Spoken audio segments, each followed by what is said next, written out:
Well, hello all and welcome to Cyber Resilience at Scale with Hitachi Vantara and Veeam. Now, today's webinar is sponsored by Veeam and Hitachi Vantara, produced by Actual Tech Media, and my name is Jess Steinbach. I'm with Actual Tech Media, Future B2B, and I am so happy that I get to be your moderator for this timely and all-important conversation. To me, what makes this so interesting is not just the two incredible speakers that we have here with us today, and I promise you all we are in for such a treat. It is also the nature of both resiliency and scalability, because things are moving so quickly and we're all just trying to keep up, right? We're trying to keep up with growing threats. We're trying to keep up with the world at large, which is constantly changing. And so it is so important to be able to both withstand and recover from an attack, but it is also important that all of your best laid plans and strategies are able to scale with your business growth and with the evolving nature of this ever-changing world, right? We're moving all the time. There are so many moving pieces, so many different layers and things to consider. So today we get to sit down with two industry-leading experts who are going to help us understand how we can protect our critical production workloads and data while, and this is important, also meeting our organizational needs for flexibility and, of course, cost-effective storage for all of your backups. All that and more coming at us very quickly here. But first, as we jump in, I am going to zip through a few housekeeping points that are going to help you get the most out of our conversation today because we have a lot to cover. So let's jump in.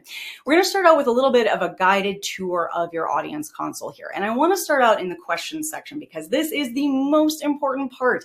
The most important part of a fun and interactive conversation like this is all of you. So if you have those wonderful questions, those thought-provoking ideas, general thoughts on life, wonderings, we want to hear all of that from you. In fact, we are going to give that a little test run right now. So let's go down to our questions window. If you haven't already done so, say hi, say hello, give us a shout out.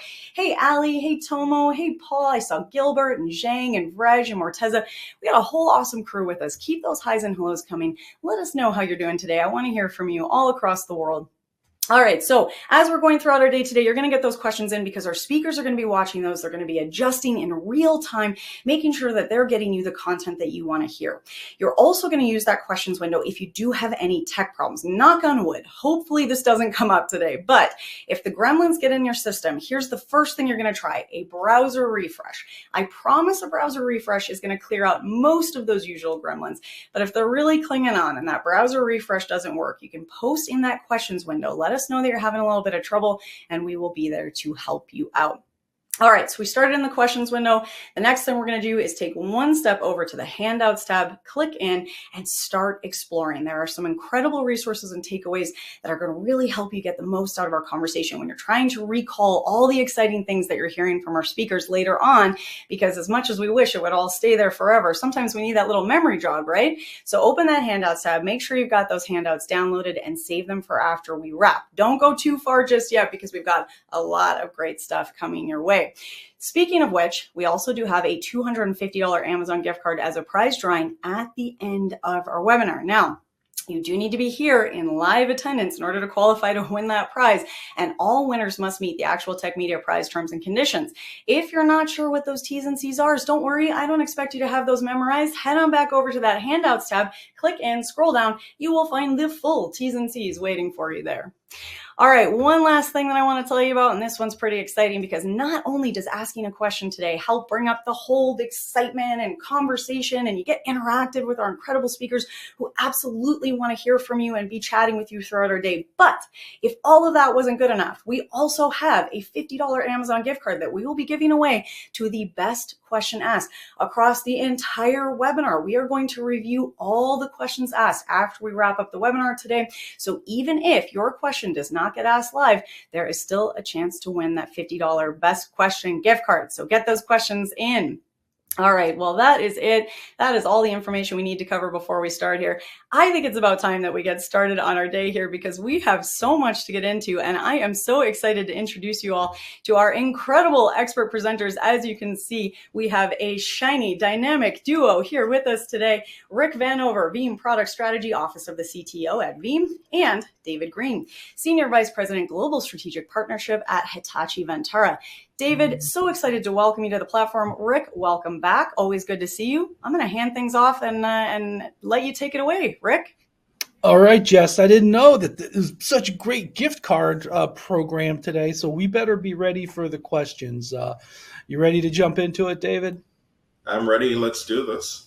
All right. So the resiliency conversation, David and I, in the really long history that Veeam has been in the business of resiliency and Hitachi Vantara in the business of, modern storage systems. The reality of the market right now of what we're seeing in terms of cyber threats, ransomware attacks. Want to highlight an interesting stat from the Veeam Ransomware Trends Report 2024. Basically, most organizations, 75%, had some sort of ransomware incident, including multiple, and then Mhm. 25% didn't. And David, I like to say sometimes it's not so much. Um, I like to say that this green slice is the ones that just haven't had an incident yet. I mean, do you kind of That's agree with that? I would fully agree with you with that one. That you can't rely on ignorance at this point in the game. A lot of people like to believe if I don't know it, I'm fine. Take that ostrich approach of putting the head down in the sand. And that's one of the reasons why we always recommend, do some form of compromise assessment to really find out what's going on inside the environment because you need to be aware of what's happening before it actually does, in fact, happen. And no doubt, when we get further down into the conversation, we start looking around how the storage infrastructure works, we can cover that piece. But you're absolutely right that 25%, they need to be paying attention to this, truly. Yeah, exactly. I mean, I grew up preparing for fire, flood, and blood type disasters, but the I reality like that is, one. Fire, flood, and blood. yeah. But the reality is today, cybersecurity incidents are the disaster I'm most likely having to deal with, right? So Yeah. let's take a look at what happens when those types of incidents do occur. Now, this is, I should really highlight, this is double blind research. The Hmm. respondents don't know that Veeam was asking, and Veeam doesn't know who was being asked. Okay, so this isn't a Veeam customer survey, this is raw market data. But the reality is, when we see organizations go through incidents, David, 18% of production data is at risk of being lost, and then just above half is being recoverable. So I think Hmm. that the numbers are that's kind of scary when you think about the digital transformation, the criticality of data. I don't like those odds. No, I don't. And when you think about it as well, if the 18% that you're losing from a production perspective, how critical is that 18% to the business? Because at the end of the day, it takes nothing at this point in time to bring a business down. And the other thing that's percolating in my mind as I'm looking at the slide is what percentage of the companies would have taken the time to continuously test the data. So even though they may have done a good backup and the data may have been encrypted, how many of them actually tried to run some kind of test to see, can I actually recover this if I actually need it? And when I recover it, is it exactly what I require? That would be an interesting statistic to put up there if we could get it. That's a good feed for kind of as we evolve some of the research we have, David. But I want to highlight what you said about testing, practicing. I'm a American football person, unapologetically a fan. And if you ever look at like teams, they practice a lot the trick plays. Or if you go Yeah.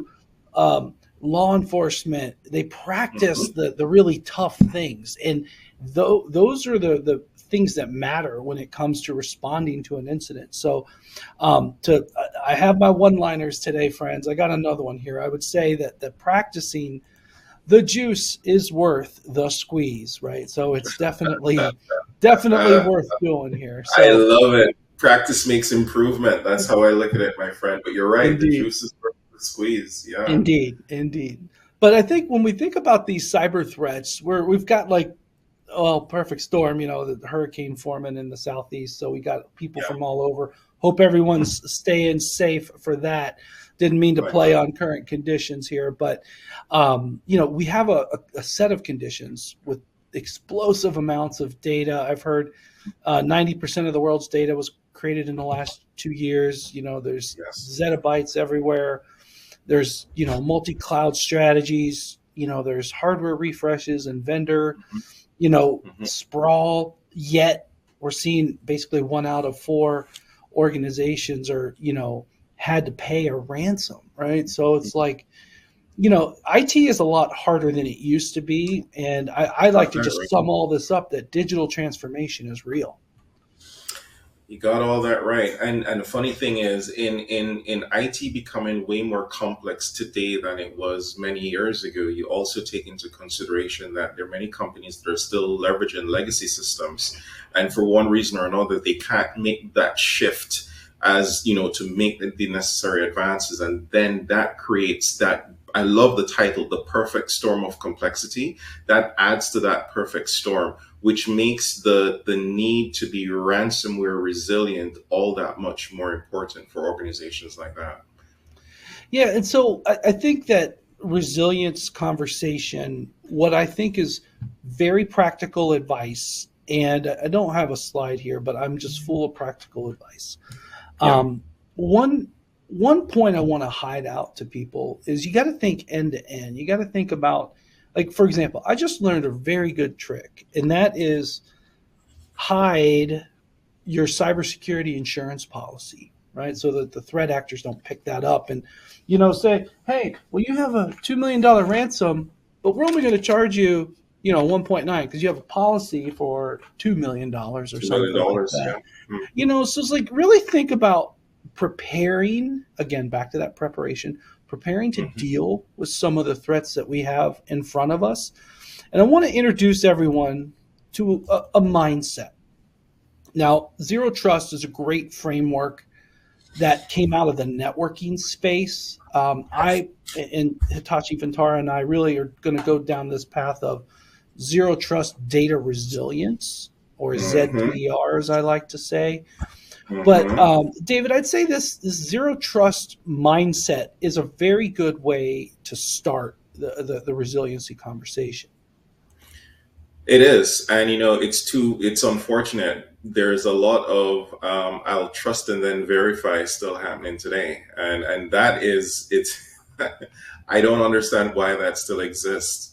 It's baffling my mind. Well, I think that really feels like organizations putting a lot of extra faith in things like complex passwords or multi-factor authentication. But ZTDR, or Zero Trust in Principle form, really on the I guess that's purple, I'm kind of colorblind at the top, assuming breach, using least privilege access, and verification explicitly of really all of the traffic that matters. And again, back to my juice is worth the squeeze comment. One thing I'll say is that I feel that putting, especially in the bottom left, separation of backup storage and backup software, that is a perfect example, really all of these, immutable, multiple resilience zones, all of that work when you're in an incident, when you need your storage and your backup software investments to get you out of a problem. This is absolutely work worth doing. And I'm going to steal a question here from Alan. One of the most Alan has one of the most what are some of the most prevalent problems when organizations scale their resilience, and how can they be addressed? I'm going to give one answer to Alan's question, and that's consistency. I see a lot of inconsistency, especially if people have acquired companies. They're doing it differently over here. They got the resilience game good here, but you know what? The threat actors only need one chance to get it right, and they'll go to those inconsistencies. Any piece of advice? And I'll add something to what you just said, because we're in an environment where there's a lot of, I'm using the term, hyper merger and acquisition activity. And if you're unable to get the word that you use, consistency, going, as the organization that's the parent that's doing the merger or doing the acquisition, you may be already wholesome. But then when you bring in that, because it's the third party company that you're bringing in isn't properly vetted, that then establishes that weakness for you. And then you're right back to where you were at the very beginning. So the consistency, I'm happy that you said that, Rick. It is consistency that's lacking. Yeah, and I'll build off of Alan's next question and just say, really equating DR with a cybersecurity incident, because there are actually plenty of conditions where it meets the same criteria. I actually even heard of a financial crisis requiring the DR principles to be enacted and things like that. So Alan, that would be the role of DR that I would also offer as well. But ZTDR, this is the way. I'm harnessing my inner Mandalorian here, that this is the way into the future. And I think it's a great place to start. And we're going to walk through that. And, when I look at another question came in. Paul. Oh, boy. Yes, that's a very good question, and I think it ties back in that bottom half of the slide that we're looking at, especially on the immutable backup storage. There's a lot of stuff that we could sit here for quite a while and talk about that one for Paul. Yeah, Paul is asking about the CrowdStrike incident during the summer.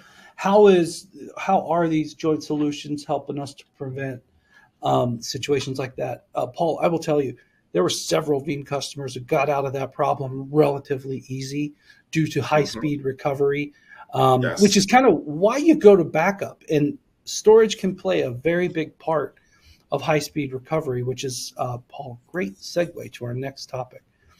So here's just one look at a resiliency solution and what you could think about some of the different components. And Veeam and Hitachi Vantara have been partners for a long time. In fact, David and I were chatting. True story. I think I go farther back with Hitachi than David, because I was a special guest of Hitachi when the VSP was launched in 2010, virtual storage platform, and then HCP, the content platform. These are true enterprise class storage systems, David, and I think, unified storage across the whole object file block. I mean, if there's a storage need, there's a Hitachi product to get it done. That's true. Yeah. And so I think immutable is a great place to start here.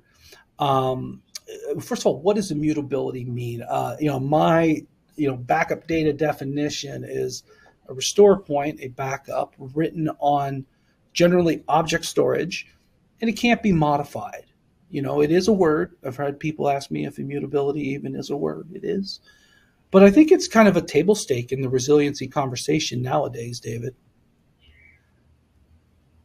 It is a huge thing, and it ties in, and I'm seeing a question here that Alan had put back saying around the discussion of the role of disaster recovery within cyber resilience and how Veeam and Hitachi contribute to that. That actually ties back in with this that we're looking at here. Now, because we see resilience being so important, and having that ability to not only have the technology from the software side, but also from the hardware side work together, I think Veeam and Hitachi have come up with something that would be not only fit for purpose, but fit for the times, if I should say so. Rick, maybe you can give some more illusion around how well Veeam sits on the Hitachi VSP platform. Yeah, so Veeam is generally storage agnostic. I like to say we would partner with everybody, including the power company, if it made sense.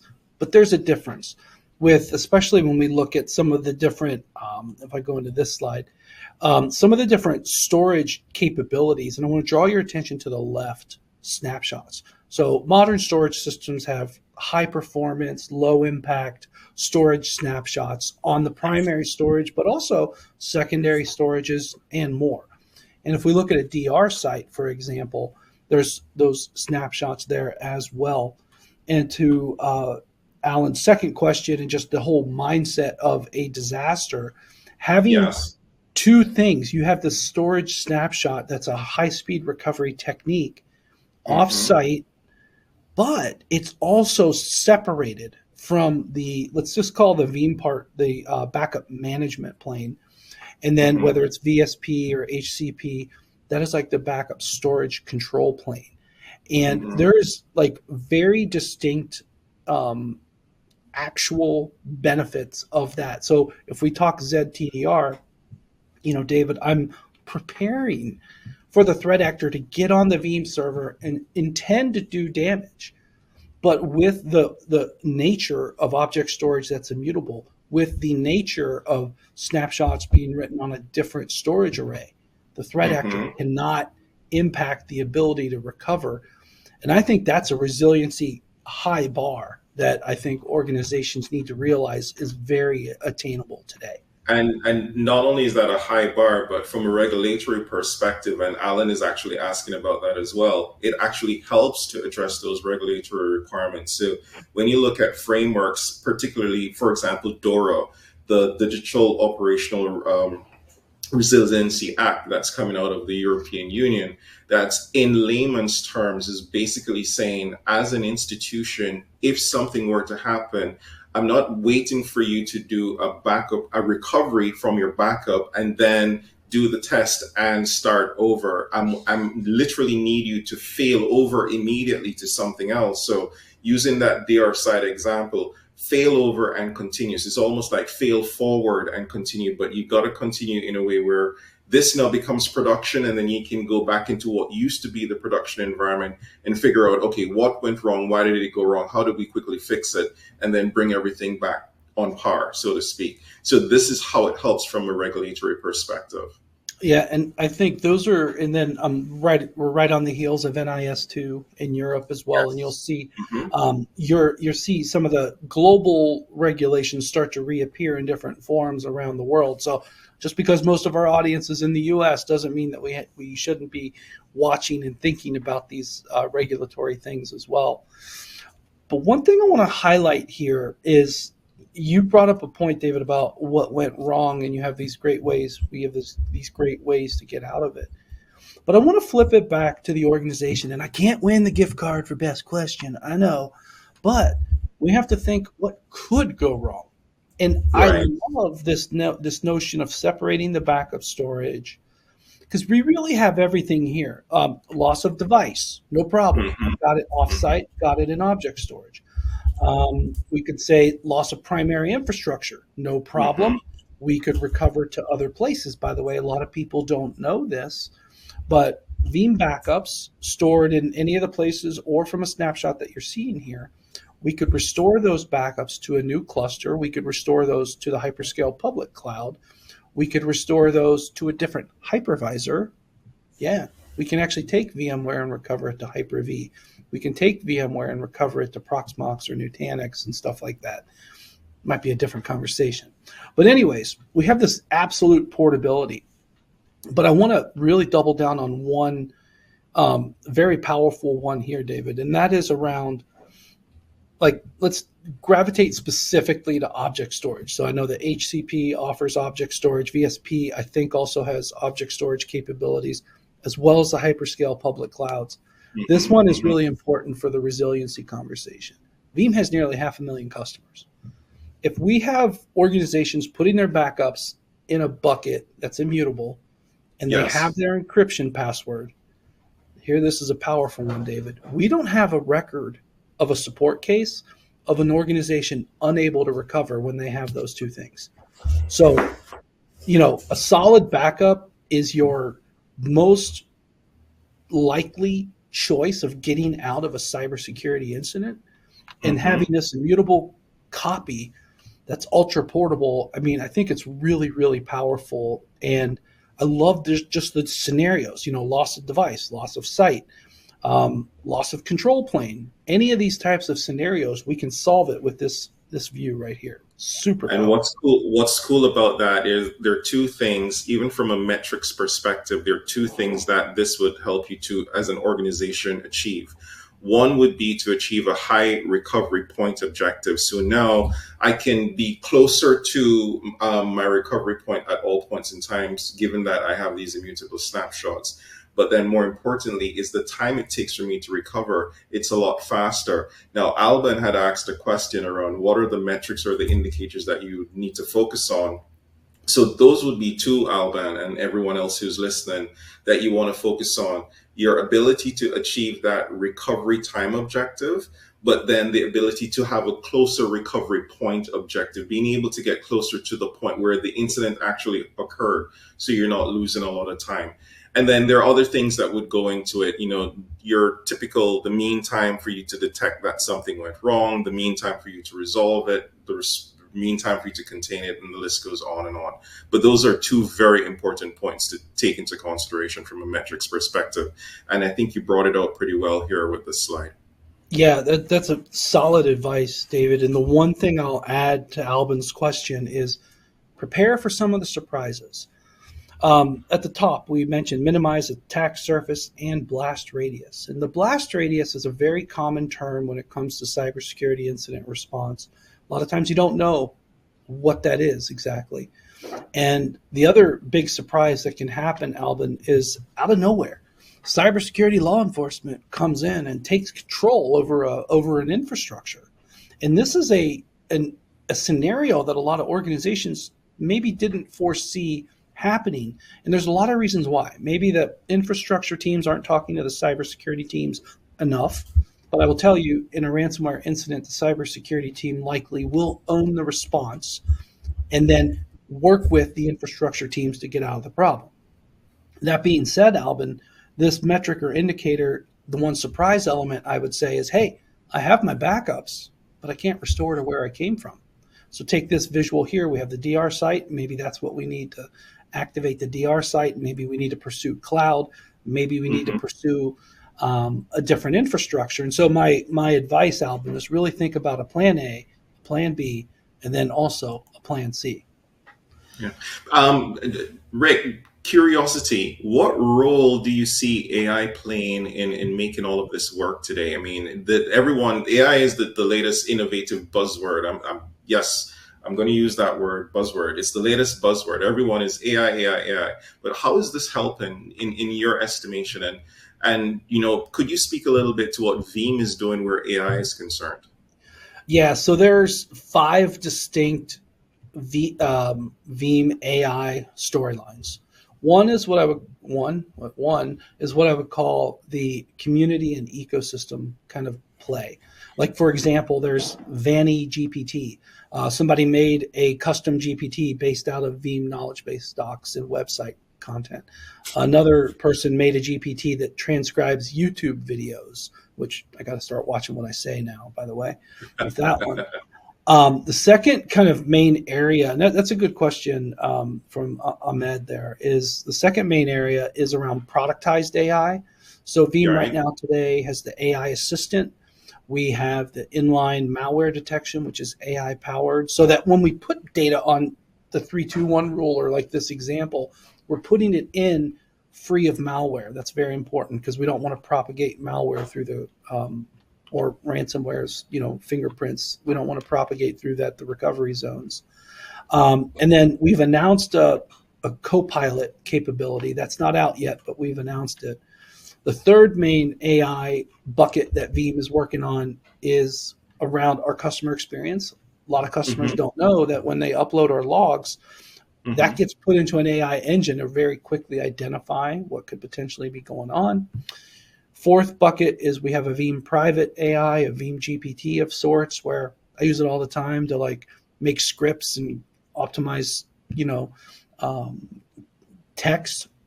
But our developers also use it to optimize code. But it's a private AI, so it's not leaking out. And then the fifth emerging area, and by the way, it's reasonable to expect you'll see Veeam and Hitachi working together here on this one, is to enable the resiliency of an AI infrastructure. We have seen a lot of environments really struggle with speeds and feeds of doing AI right in their, especially private AI. And a lot of our storage partners are asking us to do stuff around that. So that's a very long answer to your question, but Ahmed, very good one. But it also highlights the power of the partnership that exists today between Veeam and Hitachi Vantara, because we're leveraging each other, especially where this is concerned. So that, Ahmed, thank you so much for that question, because you were able to drag this out of us. So thank you for that one. Hey, nothing gets dragged out of me. I got, just as long as I don't go into my jokes, which pregame, I don't know. Jess may never ask me back after that one. But the resilience conversation, David, this is an old school rule, but I love it. I want, if anybody walks out of this session with one thing that they remember, it's the 3-2-1 rule, or I've upgraded it a little bit, the 3-2-1-1 rule, where we have 3 different copies of data on 2 different media, one of which being offsite, and one of those or more being immutable. Yeah, this is a very powerful recipe. Yes, sir. Indeed. Um, the one thing I like about the 3-2-1 rule is that it can really address nearly any failure scenario, and it doesn't require specific hardware. I've seen organizations like go into the fives, like 5 different copies of data when they incorporate their storage snapshots, when they incorporate disk copies offsite. I spoke to one individual, works for a national government, absolutely paranoid. He has 5 immutable copies. I love the guy for this. Okay. And it's one of those things that honestly, that's pretty important to their country. And it's a small country too. So they have sovereignty concerns, but they can't go, thousands of miles away to store this data. So it's really interesting how this 3-2-1 rule can really allow you to hit your resiliency levels, but also not be overly prescriptive. So again, it's like layers. The threat actor has all these layers to get through. And then when we incorporate immutability, on box 2, for example, let's take a block storage resource. One example is the Veeam hardened repository, which is a Linux system that puts Veeam backups on block storage with immutable attributes. Very, very good stuff. In fact, if you go to for those on the webinar, if you go to community.veeam.com, we have a special community preview where you can play with the ISO to automatically configure that. Very, very fun stuff.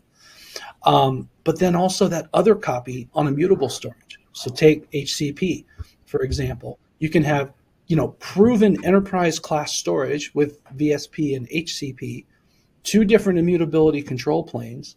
And what I really like is that if you lost the entire Veeam infrastructure, all you have is the bucket in HCP, or all you have is the share on the VHR on the VSP, you can drive complete recovery. That's correct. Fantastic. Curiosity for you. I'm just throwing this out there because, just for those who may be listening, is this only limited on block? But what about file and what about object? Fair shout. So Veeam can work with all of this. NFS, the SMB, iSCSI fiber, FCOE, all these bizarre storage protocols. Yeah, sure, we can do that. But the immutability, or what I like to say, the ultra resilient copies of backup data, that right now is limited to object storages. So S3 compatible, which HCP can do. And we can also do the Veeam hardened repository on block with the with Linux, a Linux system with directly provisioned storage, and that would be immutable file attributes, usually on the XFS file system. So if I had to make a recommendation to someone, first meeting, it would be something like this: the VHR on-prem, an object storage off-site, or if you're an enterprise, you've got sites with similar hardware, start crossing each other where HCP holds the object storage of the first site on the second site, and then the first site holds the backups of the second site on HCP with immutability on both. Flexibility becomes super important here. Veeam's never going to be overly prescriptive. And likewise, take a storage platform like VSP and HCP. They are flexible for whatever you may need. And I think that organizations need that flexibility today. When you think of the resiliency layers across an enterprise, I think that's just what the market needs today. Okay. So I have a question for you. And I'm trying to tease up something here. We typically look at the immutability snapshots, the immutable snapshots from the perspective of, I do a backup, I want to be able to recover, but I want to ensure that what I'm going to recover, no one has the opportunity to change it. So we tend to look at it from that perspective.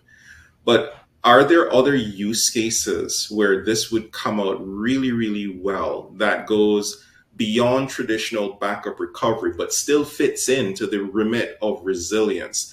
And I'm thinking now along the lines of, say, software updates, patch management, or even the case that we got called out on with Paul with the CrowdStrike situation.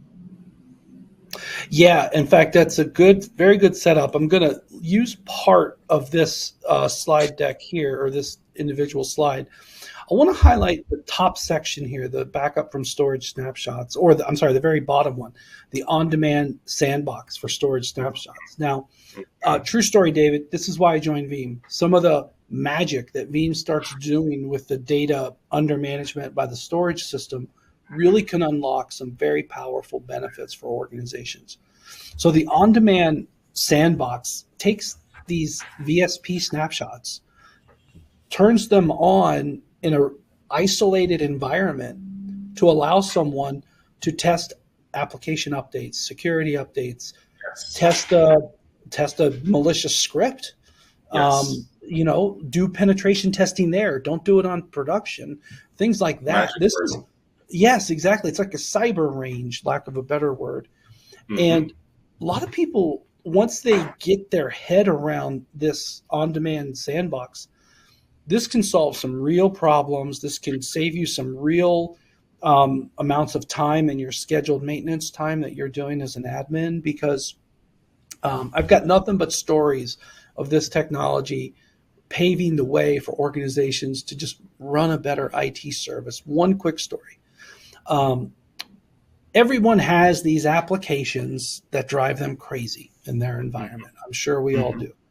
Yes. And I was debriefed of a scenario where an insurance company had this application, and it was very fragile. Mm-hmm. But the security team's like, hey, this system is at risk for SQL injection or something very bad like that. Yes. And the security team wanted to do an active test on the production system, but it's like, that's kind of dangerous. The app is very fragile. They took it to this on-demand sandbox and provisioned it for the security team, and they actually found, yes, it was vulnerable. But what they further did is reinstantiate that sandbox, and then they were able to apply the vendor patches that they honestly weren't able to know if they would work, and they did work, and it blocked that vulnerability, which was good. But the real gold, David, was they said when they go back to their change control board, hey, yes, we know that this update takes 2 hours to do. We did it off of last night's backup, and it was successful, and we tested it. We are going to ask for 3 hours to do the update in production, even though we know we only need 2.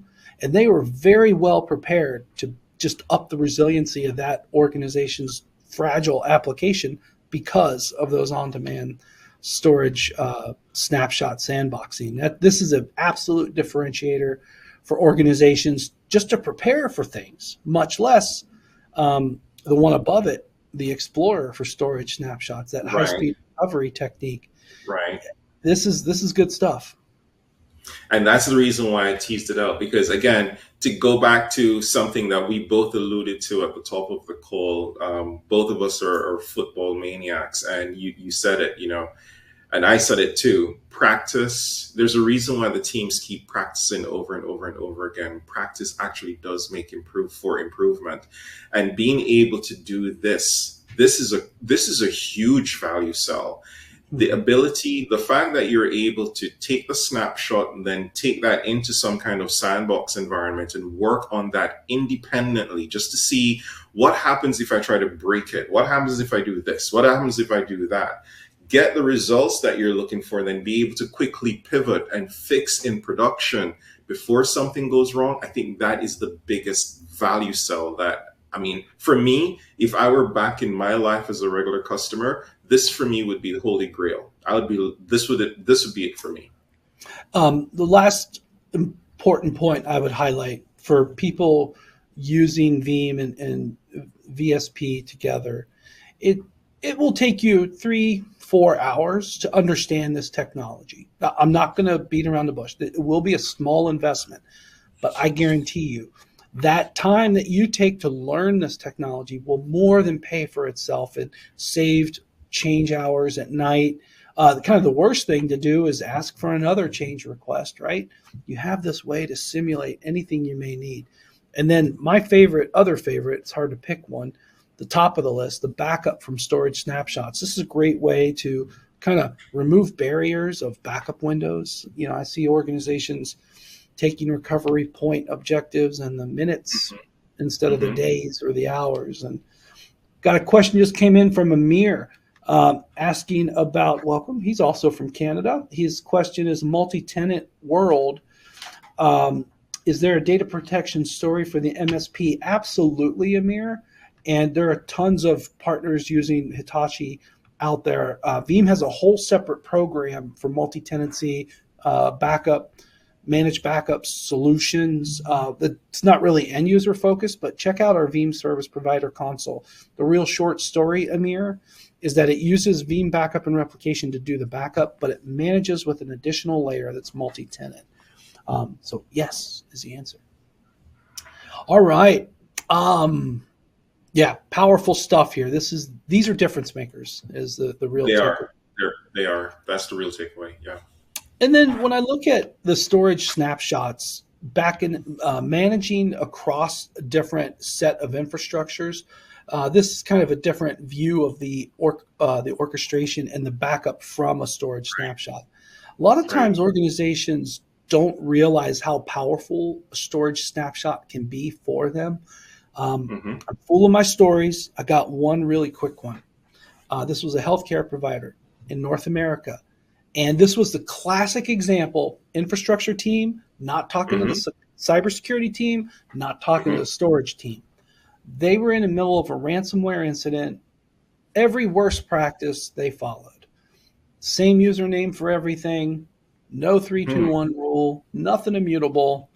And we're literally at the end of ideas here with this organization. And then our support team just kind of said, oh, by the way, what are you using for storage? And they mentioned the name of the product, and it had the storage snapshot capability. And our support team said, are you using the storage integration? Veeam customer said, what's that?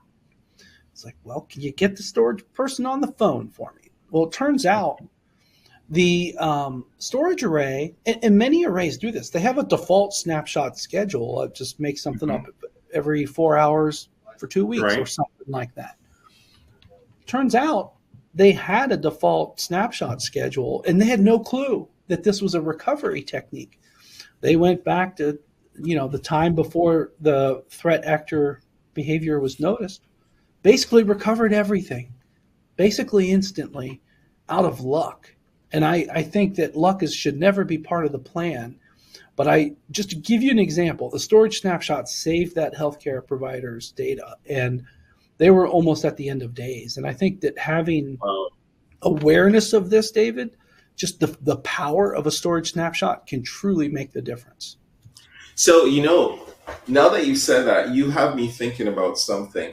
In your mind, or rather in your professional opinion, what would be the right cadence or frequency for the snapshots? Obviously, it's going to vary as you go industry by industry, company by, but what do you think would be the right cadence, the timing?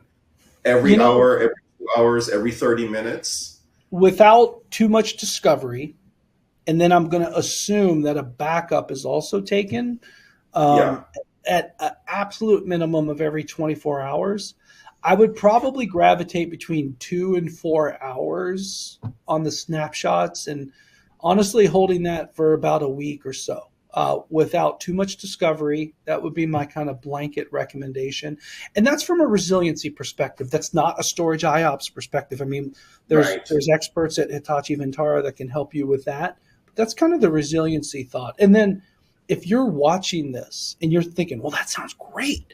Well, how do I get that? My thought is go talk to your business, your application owners, and say, hey, wouldn't this be great? Can you go with me to the CFO to ask to help justify the investments to get this done? Because IT asking in a vacuum doesn't go very far. So, and there's a reason why I threw that question out there, because this is why the teams have to talk to each other, because you have to be able to understand what does the business unit require? What's the requirement? And that's going to drive what happens next. So if you get that conversation going amongst all the teams, then you can narrow the field down to, okay, here's the medium or the median number that I need to work with, because this is fit for purpose for the organization. So that's why I asked that question. Yeah, and I think we could even get into like some t-shirt size menus. You could have a base level of protection, a medium level of protection, and a high end level of protection.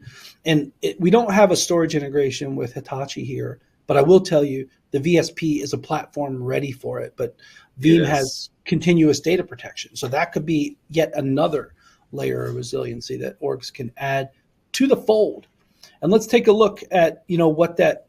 So I recommended 2 hours as you throw a number out. Here's what 1 hour would look like. And by the way, it's anchored by the backups, Right. Correct. Correct. regular backups. And I think that having these additional recovery points, take that example of the healthcare provider that almost lost it all. They basically found a couple days before and they went with 2 p.m. and they were good. But not every story ends that way. But again, you're here, you're listening to this content, you're listening to the right advice, you're taking the right first steps to get there. But I think that the RPO, that recovery point objective, it's important to know that the nightly backup is on a different storage. The hourly snapshot is on the primary storage. Right, correct. Now, curiosity from my snapshot, do I have? We're talking about resilience at scale here, but from a granularity perspective, can I get granular and grab anything, anytime out of my snap? So right now, today, it's VMware snapshot integration, and we can pull the whole system. We can pull application items. We can pull virtual disks, and we can pull files within that virtual machine. If you're using other platforms like Physical or Hyper-V and such, you can do all of that and more, but just not from a storage snapshot. But 80% plus, even with the current conditions, 80% plus of the data center estates that I'm looking at are VMware. So. And then the one other thing I'll say is that it's reasonable to expect that Veeam is going to enhance what we're doing with some of the other storages. Because I'm live in public, I can't tell you any more. But there's that. I don't want to get in trouble. I want to be asked back. I mean, working with Jess is fun, so we'll see. So here is a look. See if I got it right. I got app items. I got whole system.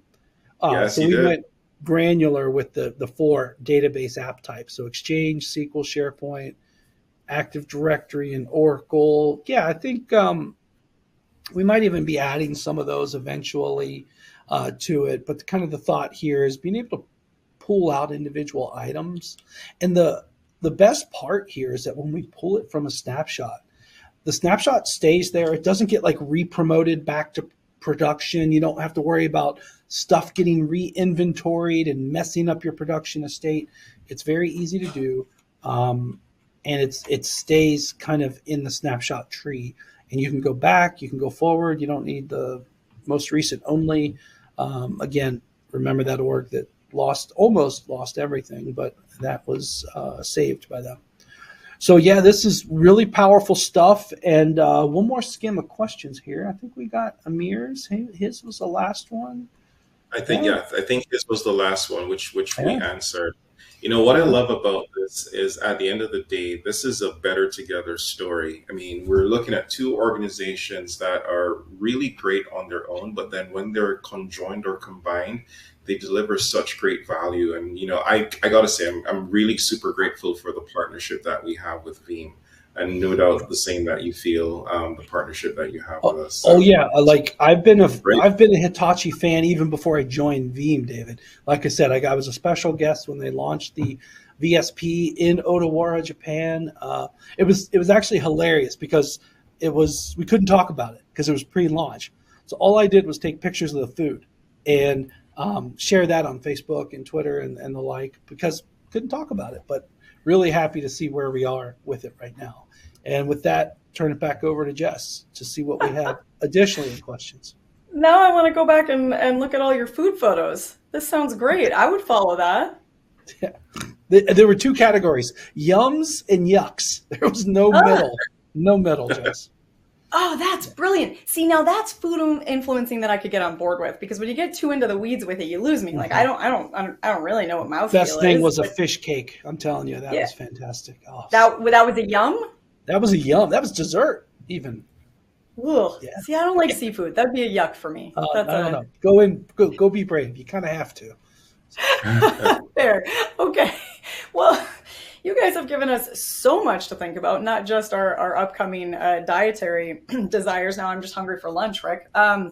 But I also feel like I need to brush up on my football stats every time I talk to you. I am behind in my, my updates, but so much great information. Thank you guys for that. We do have a ton of questions coming in. We are getting pretty close to the end of time, so I think we're going to have to kind of start wrapping things up. Yeah, we have the yums and yucks are popular. That's going over well. Yes, it Well, is. you have to post where do we find that, Rick? Oh, just go Rick Vanover on Facebook. Go to 2010. I put my Facebook public, but like, don't shame me for having a bad camera quality back in 2010. That was 14 years ago. I just asked for some grace. So we can't judge anybody's past posts. That's unacceptable. We all have to give grace for that, for a youthful camera. I was going to say indiscretions, but hopefully more technology. Yeah. All right. Well, let's get into some questions here. One of the questions that I just want to hit on that just came in is wondering about if there's any limitations on storage infrastructure that we should know about. Yeah, I'm going to spin Stephen's questions. We actually do, Stephen, have a lot of clients in the media space. That's a very large data profile. And then also it's not really subject to storage efficiencies in the traditional sense, because rich media has gone through codecs to become efficient. But Stephen, take the Veeam challenge. I bring it on is my take. I've the largest media companies that are on cable services and things like that, they're Veeam clients and doing just fine. So I don't see any limits on that. I mean, David, I think rich media, I think, does well on modern. It does absolutely well on the Hitachi infrastructure. And I must say, Stephen, if you want to have a good idea of just how well it could work, take a look at the Sphere out in Las Vegas. That's actually being powered by Hitachi Vantara. So from a storage perspective, so that could give you an idea of just how well it stands up to your large collection of music. And there's only a few cameras in the world that can capture that cinematic experience that is that place. So, right. Rock on. I just saw little stars come out of Rick's eyes. That's yeah. Cool call out on that. I love what I do, Jess. I treat every single day like it's the first day on the job, and I bring just a joyful enthusiasm every day, and that type of stuff's fantastic. I think joyful enthusiasm is exactly where I would peg both of you. And as much as I would love to spend my entire day, Rick, if I could, I would spend my entire day just talking to both of you, and you know that. But we are getting to the end of time, so I'm going to have to start bringing things a little bit to a close. But speaking of joyful enthusiasm, I would like to end this with sort of a final joyful and or enthusiastic thought from each of you. What is one thing, and maybe David, we can start with you, and then Rick, if you can kind of wrap us up. One thing that you'd like everyone in the audience to really have in mind, to be thinking about, to walk away mulling over as they leave our webinar today. So for me, I'm actually going to take a non-technical approach to that answer. Think of cyber resilience as a journey. It's not a sprint. It's not Usain Bolt trying to get down that 9.58 to go from the 100-meter dash. It's a marathon. It's a continuous thing that requires a lot of effort. It requires, I'm going to go back to what Rick said, consistency in order for you to get this right. So when you're going through your cyber resilience program, it is a program, bear in mind that you can't do this alone. You've got to come and get the best minds to come sit down and have a chit chat with you to help guide you along that way. So reach across the aisle and come have a conversation with us, have a conversation with Rick, and together we can help you get through this journey, because that's what it is. It is a journey, and it takes everyone to help you get to where you want to go at the end of the day. Whew, David, you gave me chills on that one. I love that. Right. I love that. Tough act to follow, Rick. What do you got for us? Well, my advice is just practice, meaning be familiar with the unfamiliar. Sometimes you may have heard some people are comfortable being uncomfortable. I recommend organizations, IT pros, practice the scenarios that you don't have to do often. One example, any organization that goes through a cyber incident, one of the things that when they start to see the light, or maybe even earlier, across the board password resets. Now, I know that's a lot of work, but wouldn't that be a lot easier if the org and the IT teams were familiar with that process? Like, I need to do it. Maybe practice some of these things that are the irregular, just so you know how they go. And you're going to have a heap and shed load more confidence to do a response if you're lining up things that you are much more familiar with. If your incident response internally is a collection of steps you've never done before, trust me, you will fall to the level of your preparation. And so that is my advice. That is wonderful takeaway, a great kind of final thought. And, as I've had this feeling with sort of each and every element that you guys have unpacked for us today, that we could really spend about an entire webinar unpacking each piece of this, each element of this. So I think there's a lot more conversation that we need to have here. But this is a great place to end it for now. I'd like to give you've given us some great thoughts to think about. Now let's do a quick action round. Where do we go from here? So I'll ask each of you to chime in and let us know, and we can start out with you again, David. Where does the audience go if they want to jump in, get started, take that first step? Oh, well, they can come directly to us and just do a quick reach out. So they could hit me directly. My email address is david.green, green spelled like the color, at hitachivantara.com. So you could reach out, engage, and we could start having conversations directly. And then together, working with the rest of my team, I can start to guide you in the right direction. Yeah, I'd say go to community.veeam.com or even just veeam.com. And I say the community first because that's where all the cool kids hang out. The end users, you can see what does using Veeam look like? What kind of challenges are people having? What kind of ideas are being shared in resiliency? It's all being talked about there. And if you have a question, I guarantee you're going to get an answer very soon. We have every day somebody asks a question and you come back 2-3 hours later, you got five replies. So it's a safe place to up your resiliency game over at community.veeam.com.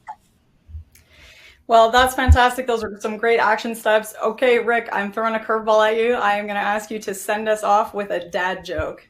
A dad joke? Holy buckets. Well, I already told you one, but I guess I'm going to have to, give a public safety warning here. It's been brought to my attention that there's a bird flu running around, and I want everyone to really, truly take care. But if you have any symptoms, you need to go seek treatment immediately. Dun, dun, dun. Yes. That's a good one, Rick. I love it. I love it. Tweetment for all. Now, all of you, please take that jokes onto your subsequent meetings today and blame Rick for that one. Well done, my friend. Never coming back, Jess. I think I'm doing. Ben says, "Wow."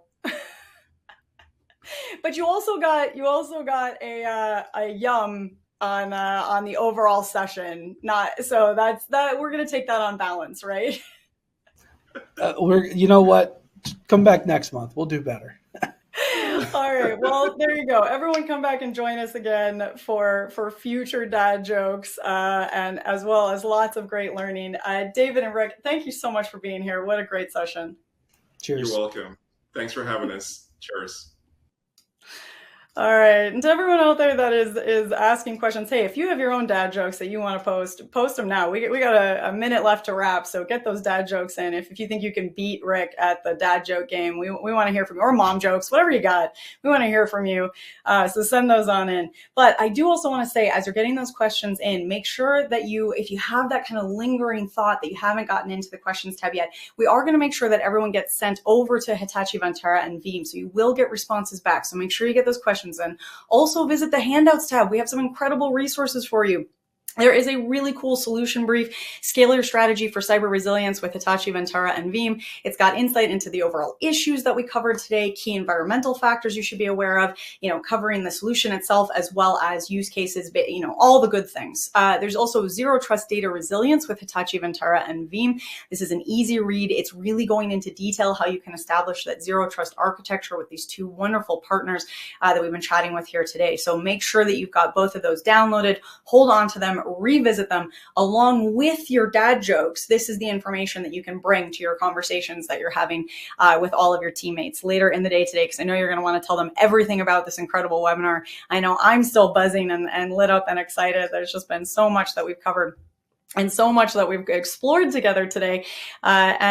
Speaking of excitement, I think it's about time that we get into our $250 Amazon gift card, which is going to win a lucky winner here who is live and present at the webinar. And that special someone, in addition to all this fun content today, winning a $250 Amazon gift card is Guy Cario from Colorado. Guy Cario from Colorado. Congratulations to you, Guy. As always, we will be in touch about claiming your prize after we wrap the webinar. All right, my friends. Well, with that, I'm going to have to leave it there. On behalf of the actual Tech Media team, I want to thank Veeam and Hitachi Vantara for making this whole wonderful, incredible, sparkly webinar possible. What a great day. A big thank you to Rick and to David for guiding us through such an interesting conversation. And of course, my biggest high fives, my biggest and sparkliest of gold stars go to all of you out there with us today for making this discussion possible. I have to say, your questions were just amazing. Everyone was chiming in. We got lots of follow-up discussion, and it's so wonderful when we have speakers that are willing to kind of take things on the fly and dig in and go down the rabbit holes with you, because as Rick said at the end, and I think this is really important, taking every day as if it's his first day on the job. We had two speakers here with us today who genuinely love what they do, who are so passionate about what they do.